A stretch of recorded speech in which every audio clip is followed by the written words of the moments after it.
മസ്തകത്തിൽ മുറിവേറ്റ ആനയ്ക്ക് അവിടെ ചികിത്സ നൽകുകയാണ് ഇപ്പോൾ. അതിൻ്റെ ദൃശ്യങ്ങൾ, മയക്കുവെടി വെക്കുന്നതിൻ്റെ ദൃശ്യങ്ങൾ കൂടി 24 ലഭിച്ചിട്ടുണ്ട്. അത് ഇപ്പോൾ നമുക്ക് കാണാൻ കഴിയും.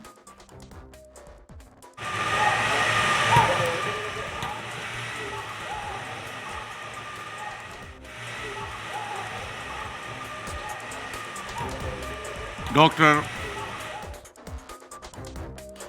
മയക്കുവെടി വെച്ച് കഴിഞ്ഞു. ഡോക്ടർ അരുൺ സക്കറിയുടെ നേതൃത്വത്തിലുള്ള സംഘമാണ് ആനയെ മയക്കുവെടി വെക്കാൻ തീരുമാനിച്ചത്. ആനയ്ക്ക് ഇപ്പോൾ അവിടെ ചികിത്സ ആരംഭിച്ചു കഴിഞ്ഞുവെന്നും അതിരപ്പള്ളിയിൽ നിന്ന് സൂരജ് സജി റിപ്പോർട്ട് ചെയ്യുന്നു. സൂരജ്, യഥാർത്ഥത്തിൽ ഈ മയക്കുവെടി ഏറ്റതിന് ശേഷം ആന എന്തെങ്കിലും പ്രശ്നം ഉണ്ടാക്കിയോ?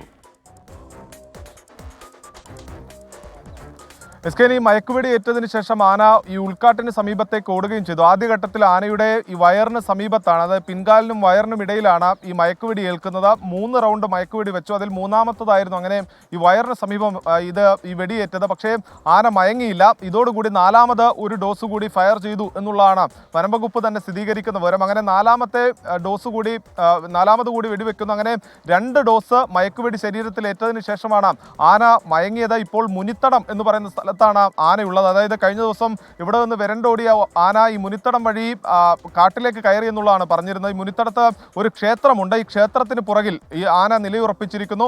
ഈ ക്ഷേത്രം കഴിഞ്ഞ് ഈ ഒരു ഇല്ലിക്കാട് തുടങ്ങുകയാണ്. ഇല്ലിക്കാടിനും ക്ഷേത്രത്തിനും ഇടയിലാണ് ആനയുള്ളത്. അതുകൊണ്ട് തന്നെ ചികിത്സ ഉറപ്പാക്കാൻ പറ്റിയ ഏറ്റവും നല്ല പ്രദേശത്താണ് ആന നിൽക്കുന്നതെന്നുള്ളതാണ് വനംവകുപ്പ് പറയുന്നത്. ഈ വാഹനമടക്കം അങ്ങോട്ടേക്ക് എത്തുന്നതിന്, വാഹനത്തിലടക്കം ഇവർക്ക് എത്തുന്നതിന് സുഗമമായ മേഖല, അവിടെ ആന എത്തിയിരിക്കുന്നു. ആനക്കരികിലേക്ക് അരുൺ സക്രി അടക്കമുള്ള ദൗത്യസംഘം എത്തി ആനയുടെ മുറിവിന്റെ ആഴം പരിശോധിച്ചുകൊണ്ടിരിക്കുകയാണ്. ഏത് തരത്തിലാണ് ഈ മുറിവേറ്റതെന്നുള്ളതാണ് നിലവിൽ ദൗത്യസംഘം പരിശോധിക്കുന്നത്. ആന തീർത്തും മയങ്ങി എന്നുള്ളത് തന്നെയാണ് നിലവിൽ വനംവകുപ്പ് ഔദ്യോഗികമായി സ്ഥിരീകരിക്കുന്നത്. സ്റ്റാൻഡിംഗ് പൊസിഷനിൽ നിർത്തിയുള്ള ചികിത്സയാണ് നിലവിൽ ആനയ്ക്ക് നൽകുന്നത്. അതായത് സ്റ്റാൻഡിംഗ് പൊസിഷനിൽ നിർത്തി ആനയുടെ മസ്തകത്തിലെ മുറിവിന്റെ ആഴവും പ്രകൃതവും പരിശോധിക്കുന്നു. അതിനുശേഷം ഈ എയർ സെൽസിന് അണുബാധ ബാധിച്ചിട്ടുണ്ട്. അതുകൊണ്ട് തന്നെ അതിന് വേണ്ട മരുന്നടക്കം ഈ മുറിവിൽ വച്ചതിന് ശേഷം ആനയെ പിന്നീട് ഈ ആന്റിബയോട്ടിക് അടക്കം നൽകി കാട്ടിലേക്ക് തുറന്നുവിടുന്നതാണ് ഈ സ്റ്റാൻഡിംഗ് പൊസിഷനിലുള്ള ഒരു ട്രീറ്റ്മെന്റിന്റെ രീതി എന്ന് പറയുന്നത്. പക്ഷേ ഈ മുറിവ് എത്രത്തോളം ആഴമുള്ളതാണ് എന്നനുസരിച്ചിരിക്കും ഇനി ഇതിൻ്റെ ഒരു തുടർ നടപടി എന്നാണ് പറയുന്നത്. എന്തായാലും 24 നൽകിയ നിർണായക വിവരമാണ് ഈ ദൗത്യം വിജയത്തിലേക്ക് കൊണ്ടുചെന്ന് എത്തിച്ചതെന്ന് നമുക്ക് നിസ്സംശയം പറയാൻ കഴിയും. രാവിലെ ഈ ആന എവിടെയാണെന്ന് വനംവകുപ്പിന് പോലും ഒരു വിവരം ഉണ്ടായിരുന്നില്ല. 2 രാത്രികളായി ഈ ആന എവിടെയെന്ന് വനംവകുപ്പ് സംഘം തിരഞ്ഞുകൊണ്ട്, അതായത് പല സംഘങ്ങളായി തിരഞ്ഞ് ആനയെ കണ്ടെത്താൻ വേണ്ടി നടത്തുന്ന ശ്രമം, ആ ശ്രമത്തിനൊപ്പം നമ്മളും പങ്കാളികളാകുന്നു. അങ്ങനെ 24ന്റെ ക്യാമറ കണ്ണിൽ രാവിലെ 6:30 ആന പെടുന്നു. പക്ഷേ നമുക്ക് അപ്പോഴും ഈ ആന ഇതാണെന്ന് സ്ഥിരീകരിക്കാൻ കഴിയുന്നില്ല.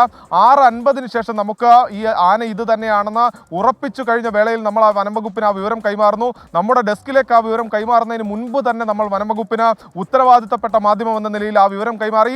അങ്ങനെ ആ വിവരത്തിന്റെ അടിസ്ഥാനത്തിൽ ഉടനടി ദ്രുതഗതിയിൽ വനംവകുപ്പിന്റെ ആക്ഷൻ ഉണ്ടാകുന്നു. ആ ആക്ഷൻ പ്ലാനിൽ ഈ കാണുന്ന തുരുത്തിലേക്ക് ആന ഓടിക്കയറിയപ്പോൾ ആനയ്ക്കൊപ്പം ഉണ്ടായിരുന്ന മറ്റ് 3 ആനകളെ അകറ്റിക്കൊണ്ട് ഒരു ഓപ്പറേഷനിലേക്ക് കടക്കുകയായിരുന്നു. അവിടെ വച്ച് ഇപ്പോൾ ആ ഒരു വാഹനം കിടക്കുന്ന ഭാഗത്ത് വച്ചാണ് ഈ ആനയും വനംവകുപ്പിന്റെ ദൗത്യസംഘവും നേർക്കുനേർ എത്തുന്നത്. ആ ദൃശ്യമാണ് നമ്മൾ ആദ്യം കാണിച്ചത്.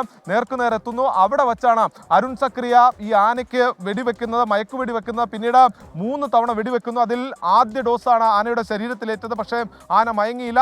4ാമതൊരു ഡോസ് കൂടി വയ്ക്കുന്നു. അത് ശരീരത്തിലേൽക്കുന്നു. അങ്ങനെ 2 ഡോസ് ശരീരത്തിലേറ്റതിന് ശേഷമാണ് ആന മയങ്ങിയിരിക്കുന്നത്. എന്തായാലും ചികിത്സ ആരംഭിച്ചിരിക്കുന്നു. ഇനി ചികിത്സ എത്തരത്തിലാണ് പോകുന്നതെന്നുള്ള വിവരം നമുക്ക് വരും മിനിറ്റുകളിൽ അറിയിക്കാൻ കഴിയും. നമുക്കിപ്പം സൂരജ് സജിയാണ് അതിരപ്പള്ളിയിൽ നിന്ന് ചേർന്ന്. എന്തായാലും 2 ഡോസ് മരുന്ന് ഈ മസ്തകത്തിൽ മുറിവേറ്റ ആനയ്ക്ക് കിട്ടിക്കഴിഞ്ഞു. ആന മയങ്ങും എന്നുള്ളത് ഉറപ്പാണ്. അപ്പോൾ അത് കഴിഞ്ഞാൽ ചികിത്സ ആരംഭിച്ചു എന്നുള്ള വാർത്തയും വരുന്നുണ്ട്.